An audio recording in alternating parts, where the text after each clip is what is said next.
Olá a todos! Hoje iremos falar de mais um assunto muito importante nas Escrituras Sagradas. E no estudo de hoje, iremos identificar o verdadeiro rei da tribo de Judá, o descendente de Davi. E para iniciarmos o estudo de hoje, vamos começar lendo Romanos 1, versículo 1 ao 4, que diz: Paulo, servo de Jesus Cristo, chamado para apóstolo, separado para o evangelho de Deus, o qual antes havia prometido pelos seus profetas nas santas escrituras acerca de seu filho, que nasceu da descendência de Davi, segundo a carne, declarado filho de Deus em poder, segundo o Espírito de santificação, pela ressurreição dos mortos, Jesus Cristo, nosso Senhor.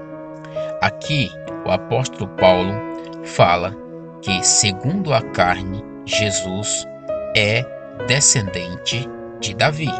Então, compreendemos que Jesus, filho de Maria, e Maria, por sua vez, também descendente de Davi. Entenda, não vamos excluir José, marido de Maria, mas vamos confirmar com as escrituras que diz que ele, segundo a carne, e aqui fala de consanguinidade, é descendente direto de Davi. E neste caso, isto corresponde a Maria, mãe de Jesus, e a José, mesmo ele, José, sendo também descendente direto de Davi. Mas aqui as escrituras estão falando segundo a carne, ou seja, parente sanguíneo, que é a sua mãe, Maria, que é também descendente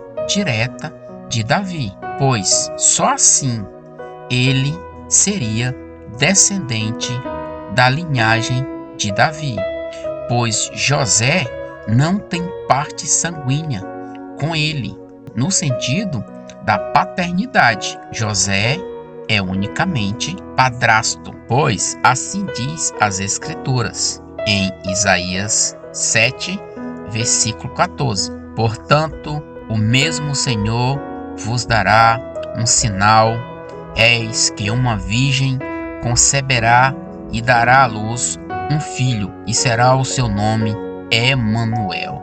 O profeta Isaías deixa claro que ele nasceria de uma virgem, e nesse caso, esta virgem tem que ser descendente de Davi, segundo a carne, tornando ele um descendente de Davi. Pois, mesmo José sendo descendente de Davi, segundo a carne, isto não seria transmitido para Jesus, pois o que José fez foi adotá-lo como filho. Sabemos que o filho adotado também tem direito por leis, mas mesmo assim não é um filho legítimo, pois lhe falta a consanguinidade e isto não pode ser mudado. Vamos ler Mateus 1, versículo 19 ao versículo 22. Então José, seu marido, como era honesto e não queria infamar, intentou deixá-la secretamente. E projetando ele isso, eis que em sonho lhe apareceu um anjo do Senhor, dizendo: José, filho de Davi, não temas, receba a Maria, tua mulher, porque o que nela está gerado é do Espírito Santo.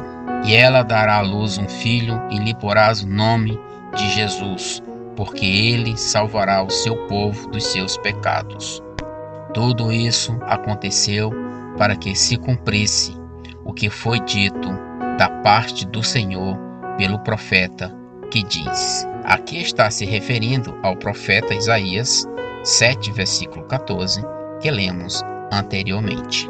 Então, para concluirmos a parte do nascimento de Jesus, segundo a carne, entendemos pelas Escrituras que Maria é a única, segundo a carne, parente legítima de Jesus, pois é sua mãe, e ela, sendo também da mesma tribo que José, ou seja, a tribo de Judá, sendo eles descendentes de Davi. Também profetizou Jeremias a respeito dele.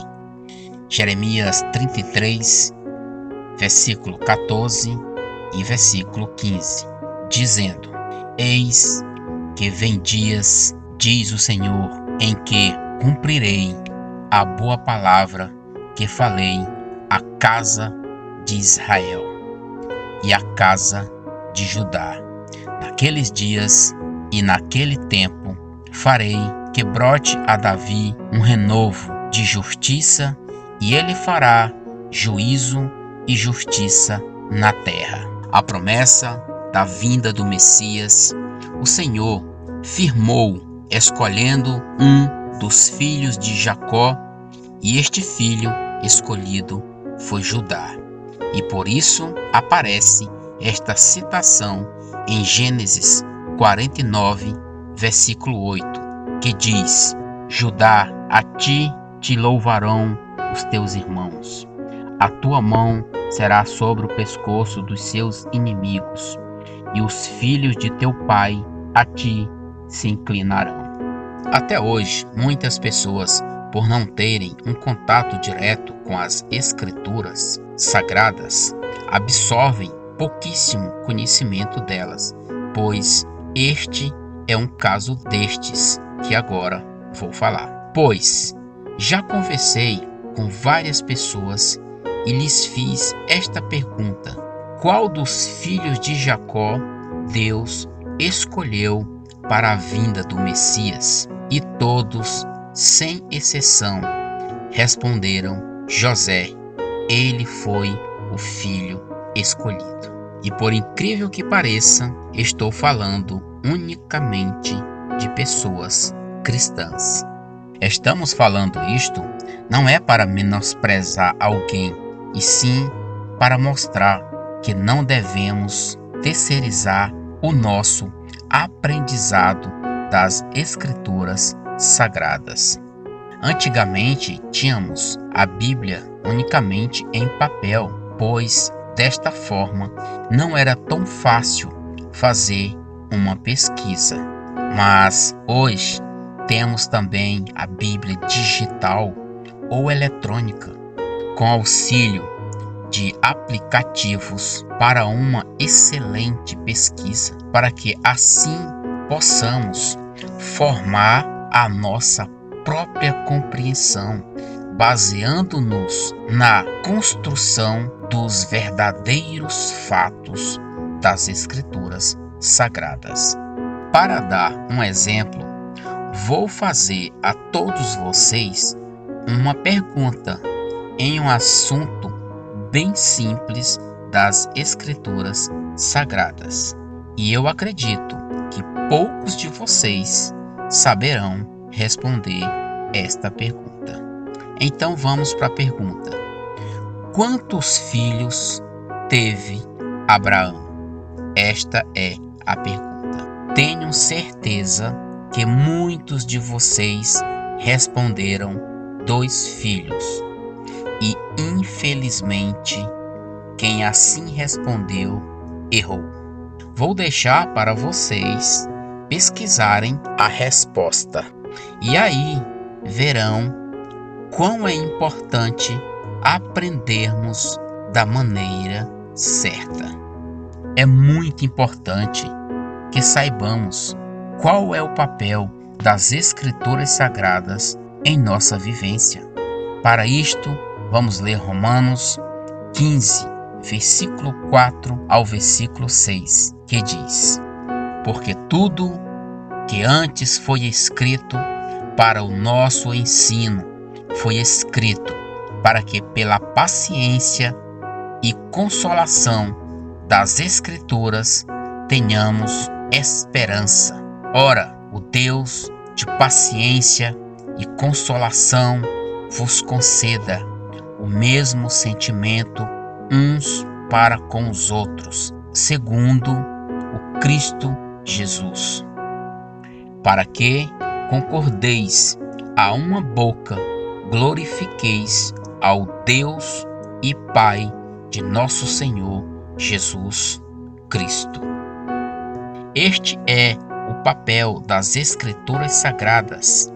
Ela foi feita para o nosso ensino, ou seja, para que por elas sejamos educados. Inicialmente, como bons filhos, para que possamos ser bons pais, porque uma coisa é certa: não podemos transmitir aquilo que não aprendemos, ou seja, não há empatia sem que tenhamos vivenciado a condição do outro. Isto sim, verdadeiramente é empatia. E para finalizar, vamos ver até onde chegou o filho de Maria, o enteado de José, o descendente e o herdeiro do trono de Davi. E para isso, vamos ler Apocalipse 5, versículo 2 ao versículo 6, que diz: e aqui quem está falando é João. E diz João: e vi um anjo forte gritando com grande voz: quem é digno de abrir o livro e de desatar os seus selos? E ninguém no céu, nem na terra, nem debaixo da terra poderia abrir o livro, nem olhar para ele.